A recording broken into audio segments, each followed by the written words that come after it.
बोलो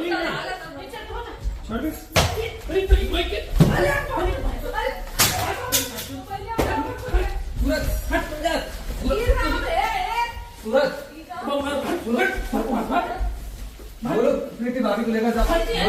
बोलो प्रीति भाभी को लेकर जाओ।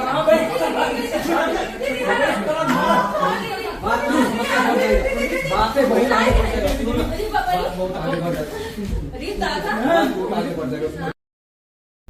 आपने देखा दोस्तों कैसे अभी भी दोस्तों सूरज और प्रीति का मैटर जो है, तो दोस्तों इस ब्लॉग के अंत तक आप लोग बने रहेगा। कैसे दोस्तों वहाँ प्रीति गई बॉम्बे में, तो वहाँ झगड़ा हुआ सूरज से, और उसके बाद दोस्तों असली औरत वही है जो पति को गलत रास्ते से सही रास्ते पर ले आया। तो दोस्तों इसी ब्लॉग को आगे बढ़ाएंगे, और कैसे सूरज को जिस प्रकार सूरज गलत रास्ते पर गया है किसी घूंघट वाली के चक्कर में, तो दोस्तों कैसे अपने पति को एक प्रकार से नरक ही कहेंगे, क्योंकि जब से उस लड़की के संपर्क में सूरज आया है, जब से सोचिए उसका घर पूरा बेकार हो चुका है। नहीं, दोनों ये जितने अच्छे यूट्यूबर थे, साथ में नाचते थे गाते थे दोस्तों, बहुत अच्छा लगता था। लेकिन जब से ये तीसरी औरत के चक्कर में कोई पड़ जाता है, चाहे दूसरी के, तो समझ लिया घर का विनाश हो जाता है। उसी रास्ते पे दोस्तों सेम सूरज चल रहा है। जो सूरज कहने का मतलब ये दोनों दोस्तों यूट्यूब के बड़े बहुत बड़े, ये दोनों कहते हैं ना खिलाड़ी हैं। तो इस प्रकार जब से किसी घूंघट वाली के चक्कर में सूरज पड़ा हुआ है दोस्तों, तब से जो है दोनों का नरक है। अब पता नहीं, ये नहीं समझ में आता है कि ये जो प्रीति है, शादी भी नहीं हुआ है, चलो ठीक है, लेकिन कहते हैं ना कि औरत जिसको शिद्दत से प्यार करती है उसको पाने के लिए कुछ भी कर सकती है। तो दोस्तों उसी रास्ते पे सेम प्रीति चल रही है। शादी भले नहीं किया था, लेकिन वो हर चीज़ वो उसके साथ करता था, ठीक है। तो औरत के दिल में तो कहने का मतलब इतना जल्दी तो किसी के लिए नफरत होगा नहीं। बात एक सिंदूर ही नहीं लगाया था। तो दोस्तों कहते हैं ना, औरत जिसको प्यार करती है उसको शिद्दत से करती है। इस प्रकार प्रीति जो है सूरज से बेइंतहा प्यार की थी। आदमी का क्या है, उसको तो एक नहीं, दूसरा नहीं, तीसरा, वो तो ऐसे ही रहते हैं। लेकिन दोस्तों करना नहीं चाहिए जिस प्रकार सूरज कर रहा है। बॉम्बे से दोस्तों बॉम्बे में बेचारी गई, वहाँ पर भी रात को 1 बजे पहुंची है, फिर भी वहीं पर मारपीट चालू हो जाता है, सिर्फ दोस्तों लेकर वही घूंघट वाली के चक्कर में। क्योंकि घूंघट वाली दोस्तों क्या प्रीति से ज़्यादा सुंदर है? ऐसा नहीं है। लेकिन सूरज भाई आप भी समझदार हो, और प्रीति तो है ही समझदार। लेकिन दोस्तों दोनों के समझदारी को पता नहीं इस समय क्या हुआ है कि बस मार पिटाई, बस मार पिटाई। लेकिन सूरज भाई से एक बात कहना चाहेंगे, सूरज भाई आप ये बहुत गलत कर रहे हैं। जो छिन पे छिन जब भी होता है, कहीं आप प्रीति पर हाथ उठाते हैं, कहीं पुष्पा पे हाथ उठाते हैं, कहीं चंपा पर हाथ उठाते हैं, तो कहते हैं ये सब सही नहीं है। औरत पे हाथ उठाना बहुत बड़ी बेवकूफ़ी है, जैसा कि आप कर रहे हैं, छिन पे छिन हाथ उठा लेते हैं।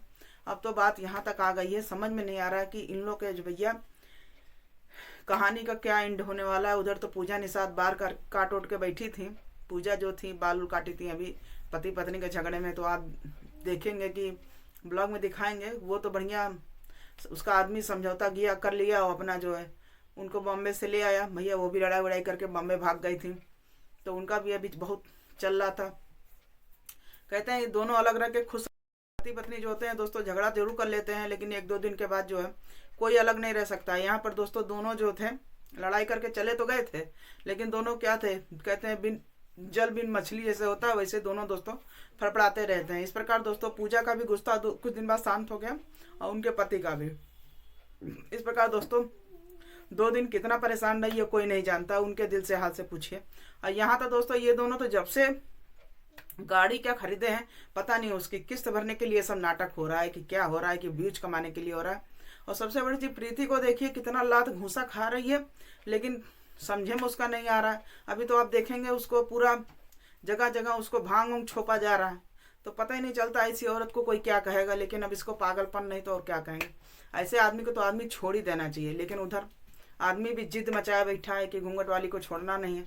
तो अब क्या कर सकते हैं, उसको प्यार से ही समझाया जा सकता है। प्रीति से बस इतना कहेंगे, कोर्ट कचहरी के चक्कर मत पालो, जितना हो सके प्यार से समझौता करो और समझ बूझ के रहो। भैया दोनों यूट्यूबर हैं, बराबर हैं, दोनों में कम कहते हैं कि दोनों में कूट कूट के भैया क्वालिटी भरा हुआ है, तो दोनों समझने वाले तो हैं नहीं। लेकिन सबसे गंदी आदत सूरज की है, जहाँ भी देखता है सिर्फ मार पिटाई, सिर्फ मार पिटाई। औरत भी हाथ उठा सकती है, ऐसा नहीं है, लेकिन अगर औरत हाथ उठा लेना तो क्या इज्जत रह जाएगी। तो दोस्तों चलिए आगे इस ब्लॉग में बने रहेगा, और भी कुछ क्या होता है फिर हम आपको अपडेट देते रहेंगे। फिलहाल इस ब्लॉग को यहीं पर ख़त्म करते हैं। और हमारा ब्लॉग अच्छा लगे तो लाइक से सब्सक्राइब कमेंट जरूर कीजिएगा। और भैया इतने रिक्वेस्ट है कि दोनों जानी मिल जाओ, काहे नाटक कर रहे हो जो अच्छा नहीं लग रहा है, ठीक है। चलिए इस ब्लॉग को यहीं ख़त्म करते हैं, मिलते हैं अगले ब्लॉग, जब तक के लिए बाय बाय।